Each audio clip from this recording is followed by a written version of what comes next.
TV सत्यमेव व्रतम। OBC समाजातल्या ताटातलं आरक्षण हे दुसऱ्यांच्या ताटात जाणार नाही याची काळजी सरकारनं घेतलेली आहे। मात्र दुसरीकडे अधिकाऱ्यांच्या मानेवर तलवार ठेवून कोणालाही जात प्रमाणपत्र काढता येत नाही। त्यासाठी आवश्यक असलेली कागदपत्र जमा करावी लागतील, पुरावे द्यावे लागतील अशा शब्दात भाजपचे मंत्री चंद्रशेखर बावनकुळे यांनी काँग्रेस नेते विजय वडेट्टीवार यांना सुनावलं आहे। मनोज जरांगे पाटील यांनी 17 सप्टेंबर पर्यंत दिलेल्या इशाऱ्याला देखील त्यांनी प्रत्युत्तर दिलंय।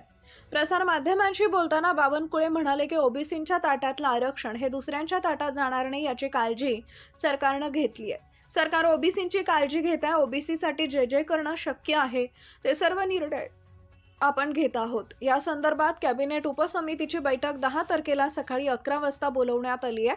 त्यामुळे ओबीसी आरक्षणासंदर्भात विजय वडेट्टीवार यांच्या मनात काही शंका असतील तर त्यांनी उपसमितीसमोर मांडाव्यात। या बैठकीत त्यावर चर्चा केली जाईल। केवळ याचा राजकीय फायदा किंवा राजकीय स्टंट करून काँग्रेस पक्ष राजकारण करण्याचा प्रयत्न करत असल्याचा आरोप त्यांनी केला। ओबीसींचं नुकसान होत असेल तर उपसमिती योग्य निर्णय घेईल असं देखील बावनकुळे यांनी म्हटलंय। अधिकाऱ्यांच्या मानेवर तलवार ठेवून जात प्रमाणपत्र काढता येत नाही। जी कागदपत्र आहेत ती कागदपत्र अर्जासोबत जमा करावी लागतील।